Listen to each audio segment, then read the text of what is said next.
അപ്പോൾ അതുവരെ വെയിറ്റ് ചെയ്യും. അല്ല, നമ്മൾ കോടതി കേസ് തീർപ്പാകുന്നത് വെയിറ്റ് ചെയ്യാം. അതിനനുസരിച്ച് അല്ല, സർക്കാരിന്റെ നിലപാട് അത് സമയോചിതമായി ഓരോ സമയത്തും തീരുമാനിക്കും. ഞാൻ പറഞ്ഞില്ലേ, ഇതിന് നിങ്ങൾ ഇങ്ങനെ എത്ര നിസ്സാരമായൊരു സംഗതിയാണ് നിങ്ങൾ ഈ പറയുന്നത്.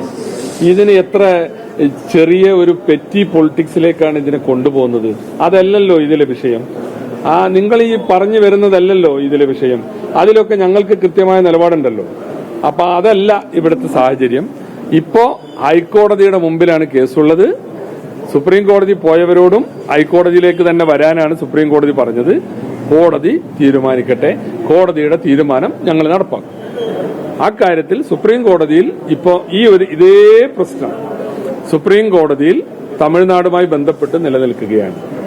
സുപ്രീം കോടതി പറയുന്നതാണ് രാജ്യത്തെ നിയമം. അത് പറയുമ്പോൾ ആലോചിക്കാം.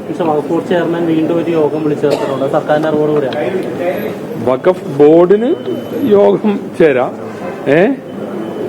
അല്ല, വഖഫ് ബോർഡ് കേസ് നിലനിൽക്കുമ്പോൾ അത് സംബന്ധിച്ച് ഇങ്ങനെയുള്ള വിഷയങ്ങളൊക്കെ നിൽക്കുമ്പോൾ ഇങ്ങനെയൊരു യോഗം വിളിക്കുന്നതൊന്നൊരു ശരിയായ രീതിയല്ല. ഞങ്ങളിപ്പോ ഗവൺമെന്റിന് അതിൽ പലതും ആക്ട് ചെയ്യാം, ഞങ്ങളുടെ അധികാരങ്ങൾ ഉപയോഗിക്കാം. പക്ഷെ കോടതിയിൽ കേസ് ഉണ്ടായത് കൊണ്ടാണ് നമ്മളെല്ലാം വെയിറ്റ് ചെയ്യുന്നത്.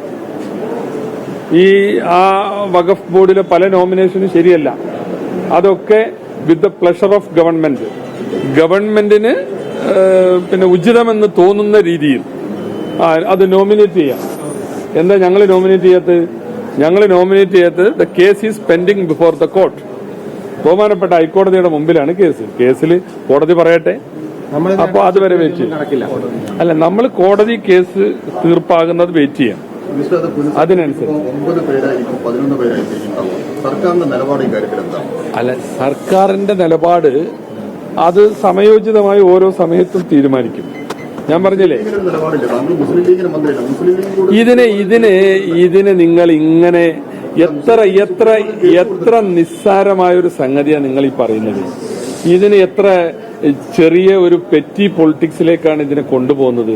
അതല്ലല്ലോ ഇതിലെ വിഷയം. നിങ്ങൾ ഈ പറഞ്ഞു വരുന്നതല്ലല്ലോ ഇതിലെ വിഷയം. അതിലൊക്കെ ഞങ്ങൾക്ക് കൃത്യമായ നിലപാടുണ്ടല്ലോ. അപ്പൊ അതല്ല ഇവിടുത്തെ സാഹചര്യം. ഇപ്പോ ഹൈക്കോടതിയുടെ മുമ്പിലാണ് കേസുള്ളത്. സുപ്രീം കോടതി പോയവരോടും ഹൈക്കോടതിയിലേക്ക് തന്നെ വരാനാണ് സുപ്രീം കോടതി പറഞ്ഞത്. കോടതി തീരുമാനിക്കട്ടെ, കോടതിയുടെ തീരുമാനം ഞങ്ങൾ നടപ്പാക്കും.